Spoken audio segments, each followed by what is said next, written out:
आपकी बात सच निकली। कुंभ मेले में स्नान की रिपोर्ट आ गई है, जिसमें हाई बैक्टीरिया निकला है। लोग अब क्षमा मांग रहे हैं। मेरी बात सच निकली है, इस बात की खुशी नहीं है मुझे, क्योंकि कुंभ जब प्रारंभ हो रहा था तभी मैंने लोगों को चेताने की कोशिश की। साधु संतों से भी हाथ जोड़ के प्रार्थना की थी कि इस विषय में विचार करें, लोगों को जागरूक करें। लेकिन लोगों को तो मुझे गाली देने से फुर्सत नहीं थी। लोगों को तो ताने कसने थे कि तुम ही एक ज्ञानी हो भारत में, बाकी सब तो पागल है जो जा रहे हैं। अब स्थिति ये है कि 50 करोड़ से ज्यादा लोग वहां स्नान कर चुके हैं। और सेंट्रल पोल्यूशन कंट्रोल बोर्ड की जो 4 वेब की जो रिपोर्ट है, उसके हिसाब से फीकल कॉलीफॉर्म नाम का जो बैक्टीरिया है गंगा जी के पानी में, वो बहुत अधिक मात्रा में पाया गया है। ये बैक्टीरिया ह्यूमंस और एनिमल्स के आंतों में पाया जाता है। मल द्वारा निकलने पर अगर ये सुएज में अनट्रीटेड रह जाए और पानी में पहुंच जाए, तो इसके कारण बहुत सारे इन्फेक्शन बन जाते हैं। अब इस न्यूज को देखिए। फीकल बैक्टीरिया की नॉर्मल कंडीशंस में जो मात्रा पानी में होनी चाहिए, दैट इज 500 MPN पर 100 मिलीलीटर।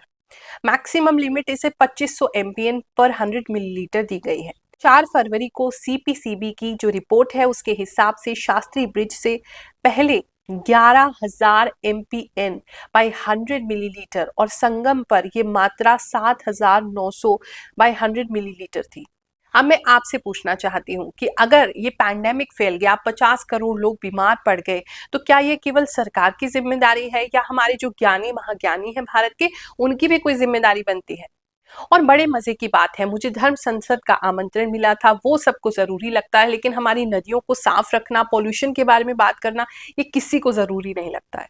पर क्या करें, आजकल स्पिरिचुअल डिस्कशंस का टॉपिक तो यही बन गया है। इस पर टिप्पणी करना, उस पर टिप्पणी करना, किसे महामंडलेश्वर बनाएं, किसे हटाएं, किसका रथ आगे था, किसका पीछे था, कौन किसको सम्मान दे रहा है, कौन किसको नहीं दे रहा है। और थोड़ा समय बच जाए तो भारत की शांति को भंग करने के लिए हेट स्पीच देते हैं। इंसान को इंसान के खिलाफ भड़काने में समय लगा देते हैं। पहले तीर्थों का सेवन करना बहुत जरूरी था, क्योंकि पूरा जीवन लोग अपने गांव या कस्बे में गुजार देते थे। जब बाहर निकलते थे इस बहाने से, तो बहुत सारे अलग अलग लोगों से उनकी मुलाकात होती थी। तो ये सोशल और इकोनॉमिक डेवलपमेंट के लिए बहुत जरूरी था। आज आपके हाथ में मोबाइल है, एक ही मिनट में पूरी दुनिया से जुड़े हुए हो।